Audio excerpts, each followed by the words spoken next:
Another popular cryptocurrency is USDT, also known as Tether. Tether is called a stablecoin because the value of each coin is pegged to the US dollar. For example, if you own 100 Tether, your coins are now valued at 100 US dollars. When you use cash for your cryptos, there are high fees, and it takes time to process transactions. Tether solves some of these issues. What this allows for is easy on and off ramps for your cryptos to be converted back and forth on online exchanges. For example, you can have $1,000 in Tether in your account and convert the coins back to Bitcoin or other coins while keeping fees lower and transactions faster. Tether is also great, especially when traders want to sit on the sidelines before getting in or out of a position as well. Today, USDT Tether is by far the most widely used stablecoin on online exchanges. However, there are other stablecoins like USDC, which is an ERC20 token based on Ethereum's smart contract protocol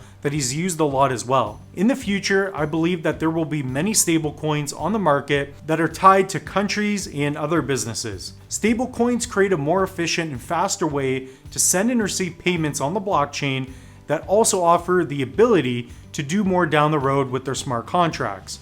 This will result in better flows of currencies around the globe. On top of all this, you can earn money by staking stablecoins and receive a generous return. That's all we have for you in this video. We will see you in the next one.